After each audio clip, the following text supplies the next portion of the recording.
I've always loved long drives. There's something peaceful about being completely alone on an empty road. No noise, no expectations, just the hum of tires on asphalt and the world passing by. Last summer, I decided to take a solo road trip across the Midwest. No destination, no map, just drive until the world made sense again. My relationship had just ended. My job was eating me alive, and my head felt full of static. I thought a few quiet nights under open skies might fix me. By the third day, I was deep in farmland country, flat, endless fields, and sun baked air. I hadn't seen a town in over an hour when I spotted a hand painted wooden sign by the side of the highway. It said, "Welcome to New Liberty, home of the greatest 4th of July celebration in America." It was the 4th that very day. I hadn't even realized it. The sign was old, but someone had recently touched up the paint. The red, white, and blue looked bright and fresh against the fading wood, so I turned off the highway. Figured I'd stay for fireworks, maybe grab some food, and crash in my car. I was really tired, anyways. The road wound through thick trees, and after a few minutes, it opened into the most picture perfect little town I'd ever seen. White picket fences, brick sidewalks, old fashioned storefronts with bunting and flags in every window. The people all smiled and waved as I drove through. Kids were running around with sparklers. Old men sat on porches playing guitars and harmonicas. Everyone looked happy. Too happy, like one of those postcards from the 1950s. I thought these were the good old days again. I parked near the square. There was a small parade going on, floats made of wood and crap paper, people in colonial costumes tossing candy, and kids were happy. A woman in a red dress stood behind a lemonade stand. "Welcome, traveler," she said, handing me a cup before I could even ask. "You came on the perfect night." Her smile was wide, polite, but stiff.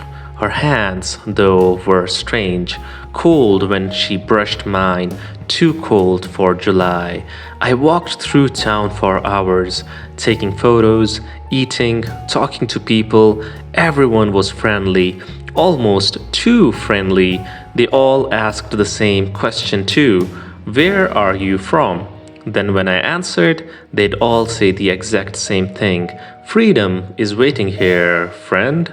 I laughed it off at first, small town quirks, but as night fell, the air felt different, heavy, charged, like the air before a storm.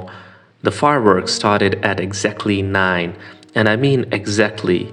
The mayor, an older man with a white-brimmed hat, stepped onto a wooden stage in the town square. "Tonight," he said, "we celebrate freedom. And remember those who found it here."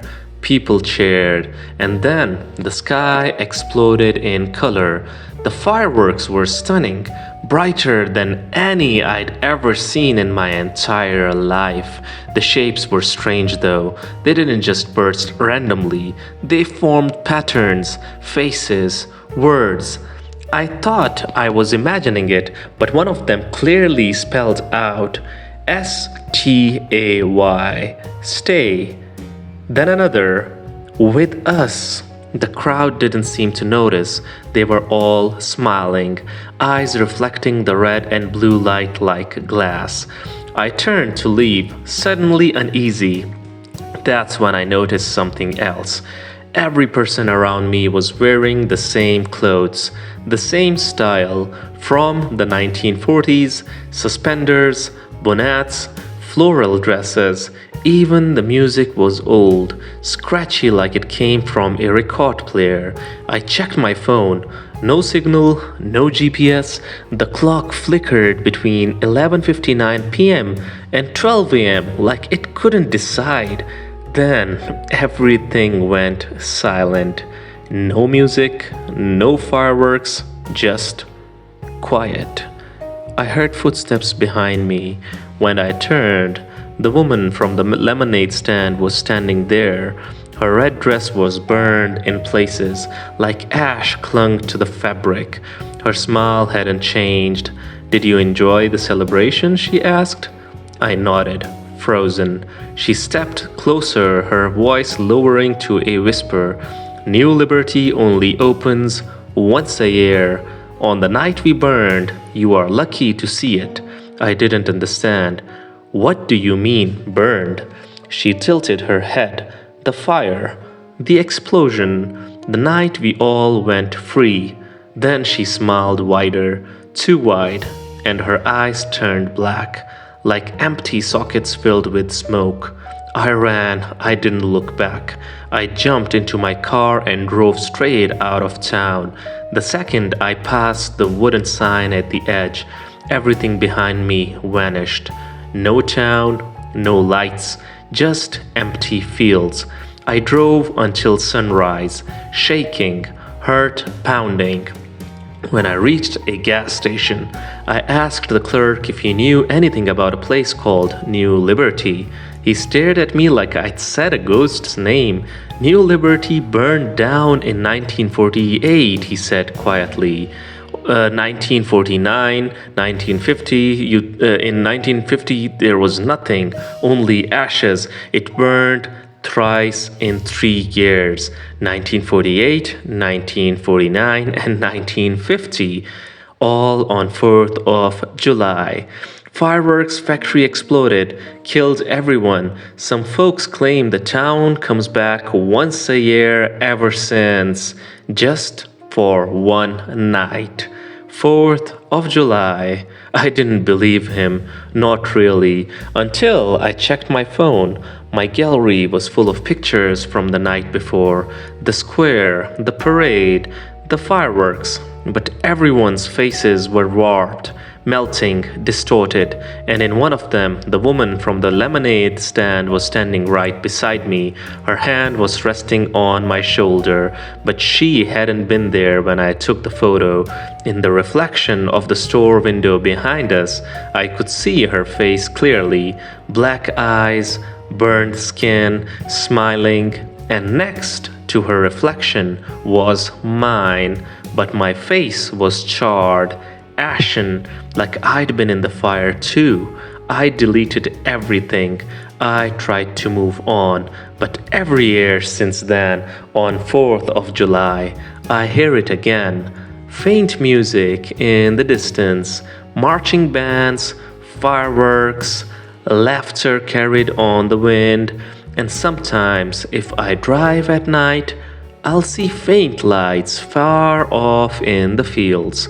A town glowing under the dark sky, New Liberty, always waiting. Each year it looks a little closer, and each year I feel that same static in my chest again, like something is calling me back. I think the people there remember me. I think they are waiting for me to finish celebrating with them. And maybe next time, when the fireworks start, I won't be able to leave. And to be honest, I think I'll like it.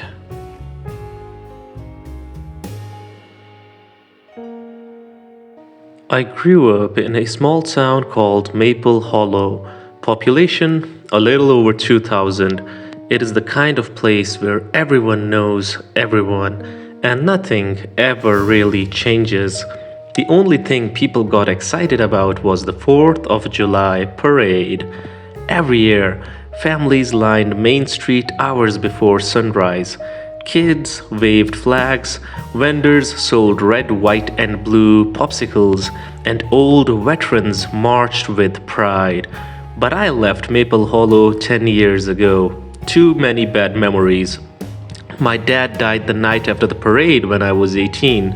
He collapsed in the street, still wearing his volunteer badge. I couldn't stand the town after that. This year, though, my mom called and begged me to visit. She said, "Please, Danny, it's been 10 years. Come home for the parade. It'll mean something this time." Being named Danny always had its own curse. If you've seen The Shining, you might understand what I'm talking about. So, against my better judgment, I did. When I drove into Maple Hollow, it felt like stepping into a photograph that never aged. Same diner with the broken open sign, same faded banner that said, "Welcome to the heart of freedom." Even the air smelled the same: barbecue smoke, corn, and gunpowder. As I parked near Main Street, the drums started. Boom, boom, boom. The parade had begun. People were clapping and waving, but something was off. Their smiles didn't look right. They were too wide, too stiff, like mannequins learning how to act human. A man next to me said, "Ain't it grand?" I turned to answer, but his eyes were glassy and his head twitched when he blinked. The marching band turned the corner and my heart dropped. They were the same kids from when I was in high school. The same faces, same uniforms, and that tuba player, Jason Brown. He should be nearly 30 now, but he looked exactly like he did back then. 16, pimples and all. The floats rolled by, the mayor's car, the veterans truck, the school float, the same decorations from a decade ago. And then, on the fire department float, I saw my dad. He was smiling, waving, exactly as I remembered him on that last parade day. Only this time his skin was pale and thin, like wax paper. His eyes met mine, and for a split second his smile faltered. Then his mouth formed the words, "You shouldn't have come back, son." I stumbled backward. The crowd parted, still clapping, still smiling. My mom appeared behind me, holding a little flag. She said softly, "It is your turn now." Two men in old military uniforms grabbed my arms. Their hands were ice cold and unyielding. I screamed, but no one reacted. They dragged me toward a float labeled "Our Future Heroes." I tried to fight, but the air grew thick, heavy, like breathing through smoke. My mom waved as they forced me up the steps. "Smile, Danny," she said. "Everyone is watching." The music stopped. The entire street went silent. Then the parade announcer spoke. "Let us all welcome our newest participant, Danny Williams, home at last." The crowd cheered. I opened my mouth to scream, but all that came out was laughter. Forced laughter. My face twisted into a grin I couldn't control. The float began to move. I waved, tears rolling down my cheeks, but the smile wouldn't fade. That was 3 years ago. Every 4th of July, Maple Hollow's parade is exactly the same. Same people, same faces. If you ever visit, look closely at the floats. You'll see me standing near the front, waving with that same fake smile, that forced smile. And if you stay too long, next year, you'll be up there too. So remember, remain exactly where you are and never ever visit Maple Hollow.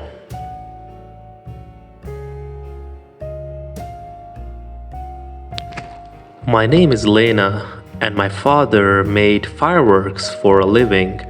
Not just any fireworks, he crafted them by hand, with colors no one else could reproduce. People said he put a piece of himself into everyone. When I was little, I'd sit in the workshop watching him measure powders like a scientist. He used to say, "Fireworks are like people, Lena. Each one burns once, bright and brief, but if you make them right, they are remembered forever. He died 3 years ago from a heart attack. After that, I couldn't step foot in his workshop ever again. This 4th of July, I finally worked up the courage to go inside. It smelled like sulfur and burnt paper. Dust covered every surface. On his workbench was a wooden box with a note in his handwriting. For her. Inside were 6 fireworks wrapped in black paper, each labeled with chalk.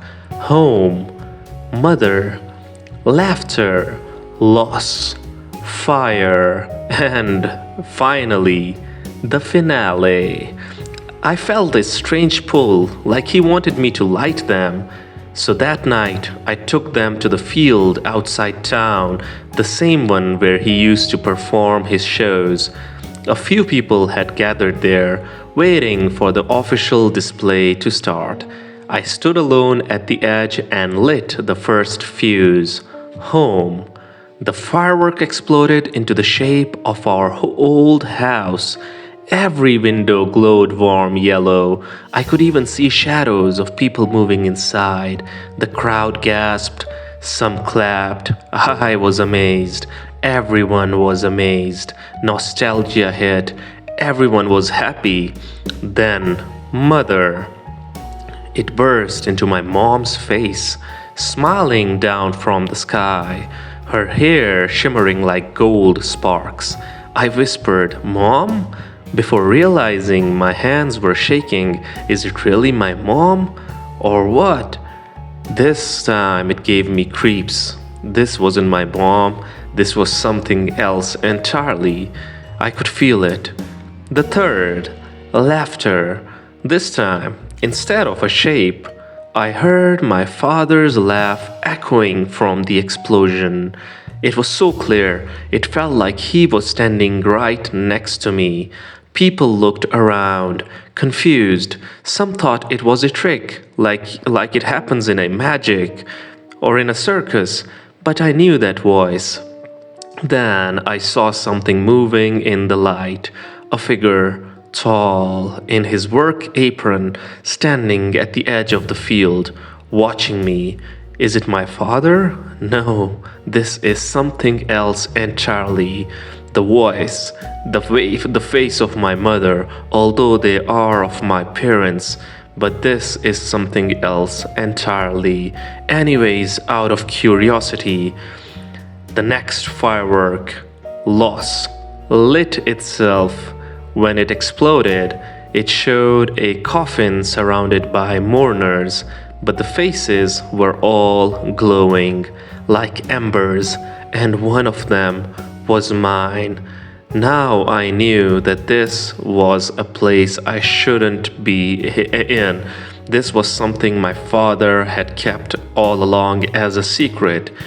Who was he in touch with whenever he did his work? I always heard some noises, some voices.